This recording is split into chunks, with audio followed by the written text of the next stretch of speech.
Assalamualaikum warahmatullahi wabarakatuh. Hai teman-teman dimanapun Anda berada, saat sedang menyaksikan video ini, saya yakin teman-teman telah naik ke kelas 8 menengah pertama. Kemudian materi pembuka untuk mata pelajaran Bahasa Indonesia ini adalah berita. Oh ya, satu saran dari saya ucapkan selamat telah naik kelas 8. Tentu harus dibarengi juga dengan naik pula standar berpikir teman-teman, manajemen waktu teman-teman semuanya, agar mendapatkan hasil yang maksimal di kelas 8 SMP ini.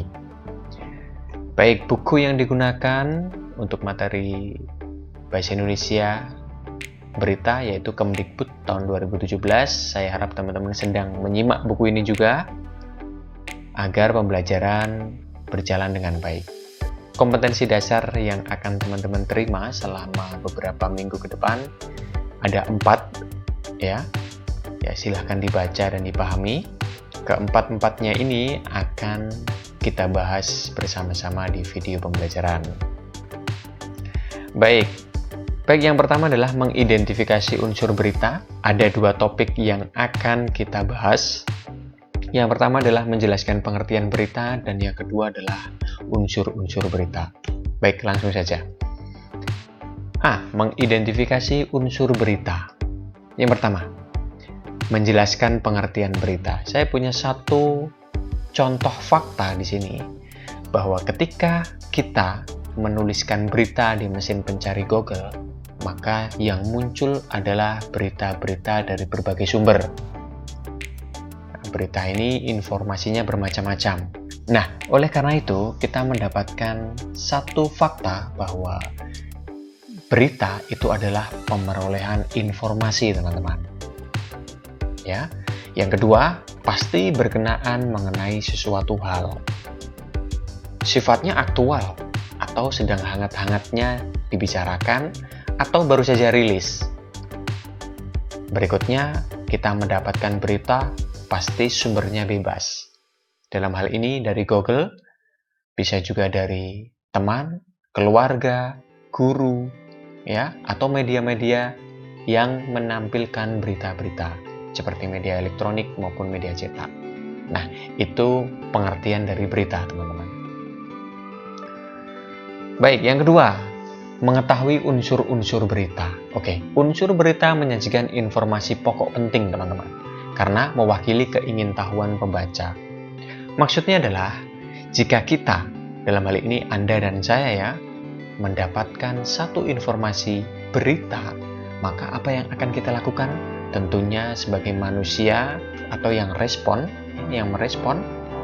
maka kita akan bertanya. Responnya dengan cara bertanya yang bagaimana? Oke, katakanlah ini ada satu berita, silahkan dibaca ya 3 paragraf ini.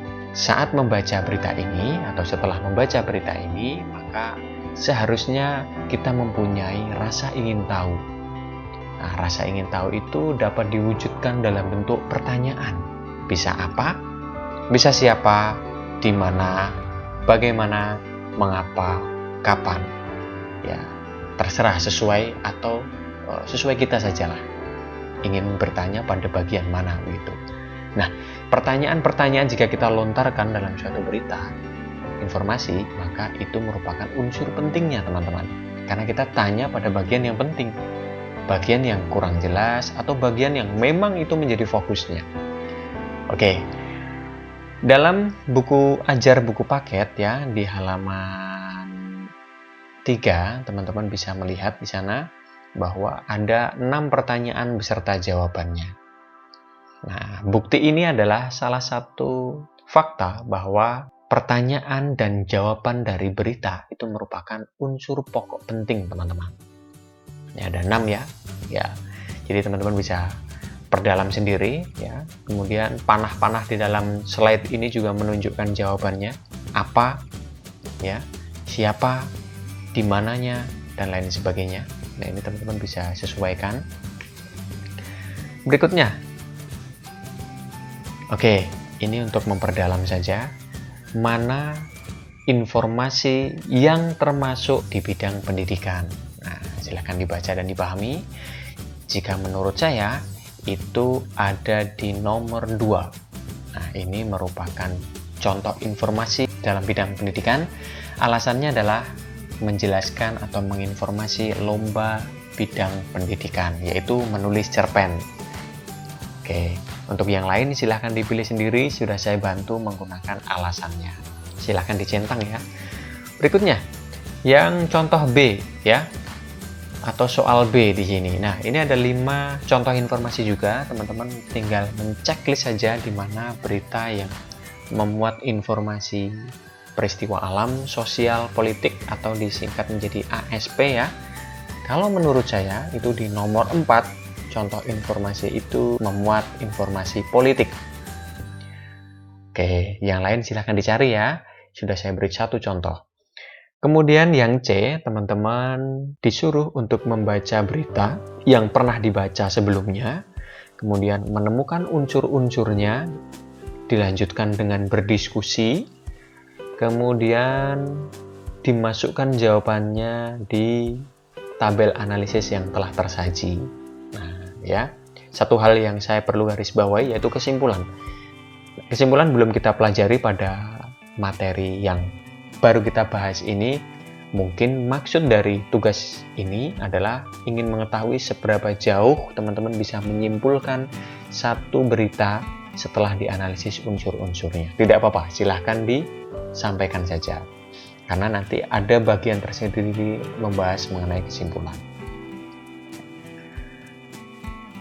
Oke, ada tugas individu juga ya, teman-teman disuruh untuk membaca atau mendengarkan 5 berita ya dari berbagai media cetak atau elektronik, kemudian mencatat jawabannya ya ada di tabel analisis.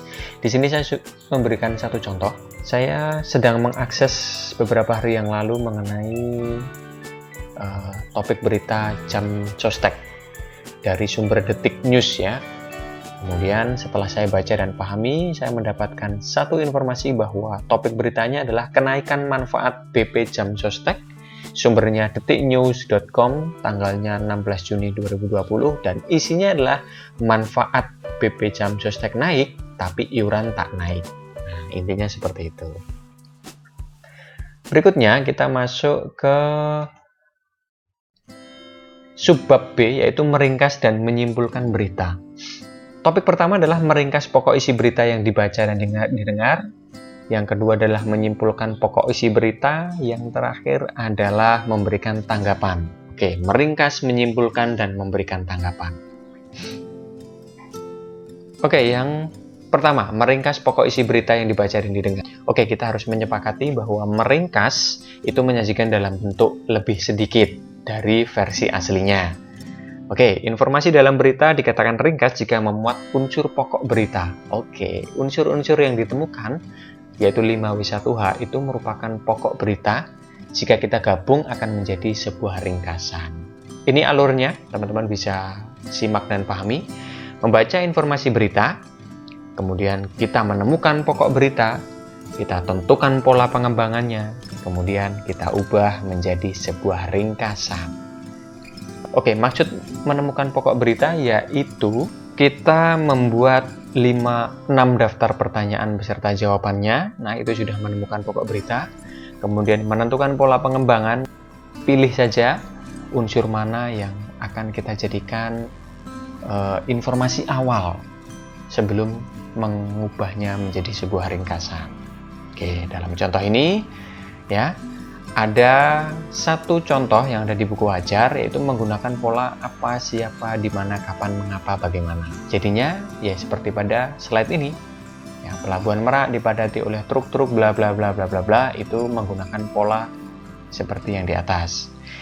Jika ada pertanyaan, bisa tidak pakai pola yang lain? Bisa sekali ya jawabannya dengan melihat slide yang bawah ini, yang pada bagian bawah, yaitu saya memulainya dari unsur kapan, dimana apa, siapa, bagaimana, dan mengapa.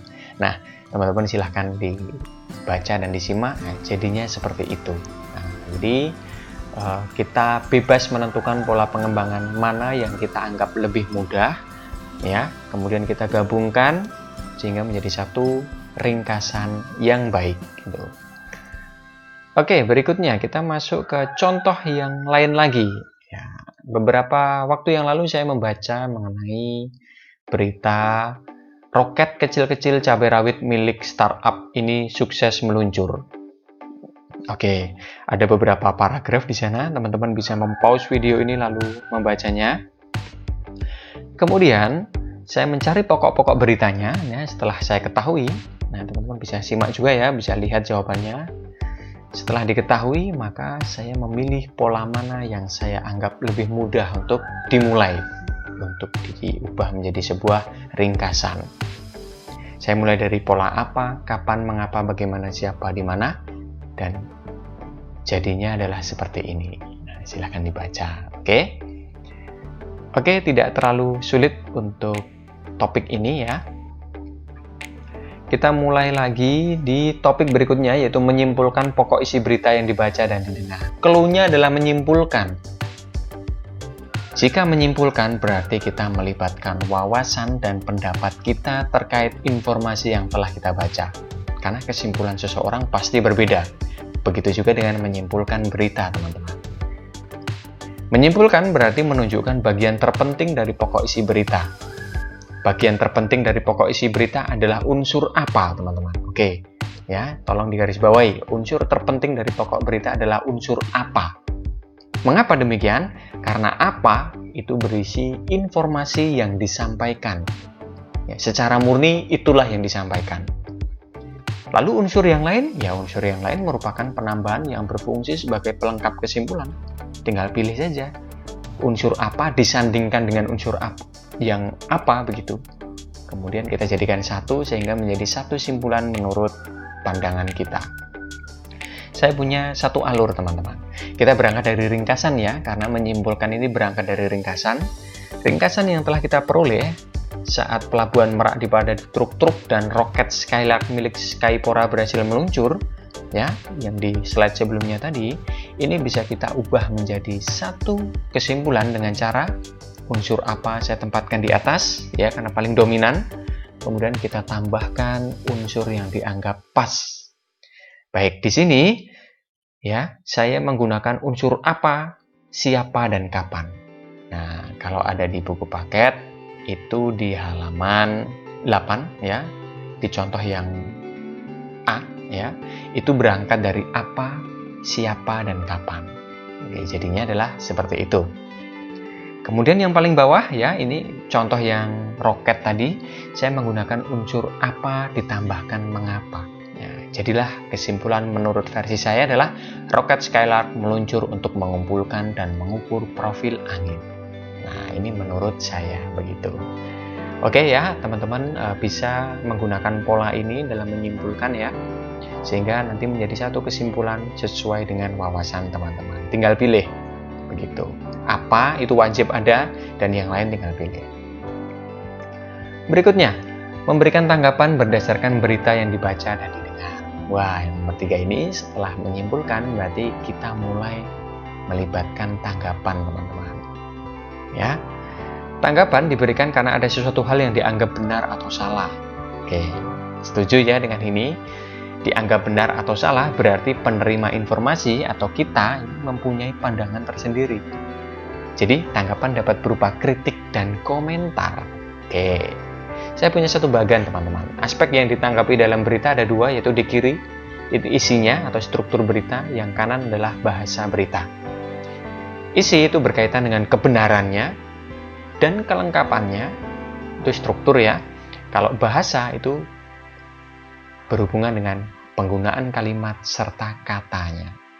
Oke, contohnya seperti ini, bisa dilihat ya. Kalau kebenaran pasti isinya mengenai, saya kira informasi yang disampaikan berita itu cukup akurat, ya, isinya akurat gitu. Karena tidak jauh berbeda dengan informasi yang disampaikan sumber berita lain. Berikutnya penggunaan kalimat. Bahasa yang disampaikan berita itu cukup jelas. Sebagai pendengar, mudah untuk memahami informasi yang disampaikan penyampai berita. Ya, bahasa yang disampaikan dan penyampai berita. Ini berhubungan dengan kalimatnya berarti. Untuk kelengkapan, berita tersebut menyajikan media pendukung yang komplit seperti gambar, animasi, dan diagram. Ini lengkap ya, ada fitur-fitur tambahan. Mungkin juga sumbernya jelas, ini bisa menjadi pelengkap gitu ya dari struktur berita. Kalau penggunaan kata, misalnya setelah membaca dan memahami teks berita tersebut, saya merasa banyak kata yang belum saya mengerti. Oke, jadi penggunaan katanya ternyata kesulitan gitu sih pembaca untuk memahaminya. Berarti dia memberikan komentar atau kritik terhadap penggunaan kata. Berikutnya, oke, ada tugas lagi teman-teman. Yang pertama adalah kita harus mencari atau membubuhkan tanda centang pada tanggapan yang berkaitan dengan isi suatu pemberitaan. Oke, dalam hal ini nomor 2 ya, saya pilih karena isi pemberitaan ini sesuai dengan kritik atau tanggapan. Isi pemberitaan itu sudah diberitakan oleh stasiun televisi lainnya, jadi isi berita itu tidak ada yang baru dan layak saya simak lagi. Oke, ini berkaitan dengan isi bahasa. Ini berkaitan dengan isi dari berita. Ditanggapi pada aspek isi. Untuk yang nomor B atau poin B itu yang ditanggapi adalah E ya, saya pilih E karena menanggapi pada aspek bahasa yang berbelit-belit. Nah, ini adalah contoh-contoh cara menanggapi teman-teman. Oke. Berikutnya ada tugas individu teman-teman. Oke. Ya. Teman-teman harus mencari satu berita dari televisi radio, nama acaranya apa, tanggal berapa, jamnya berapa, isi pokok informasinya apa, lalu tanggapannya seperti apa. Oke, beberapa waktu yang lalu saya menyimak satu video berita ya yang disampaikan di internet begitu dari TVRI ya. Nama stasiun televisinya adalah TVRI, nama acaranya adalah DW Inovator, tanggalnya itu ya 17 Juni 2020, jam siarannya 13.17. Nah, isi pokoknya apa, tanggapannya seperti apa. Oke, konsepnya seperti itu, teman-teman bisa menyimak di video yang lain ketika guru Anda memberikan tugas ini ya, begitu. Tidak terlalu sulit kalau ini. Oke, untuk sesi pertama, di video pertama ya, pada berita, ya, materi berita, kita akhiri dulu ya. Kita akan berjumpa kembali di video berikutnya. Merdeka belajar, salam pemerhati pemaham, terima kasih dan wassalamualaikum warahmatullahi wabarakatuh.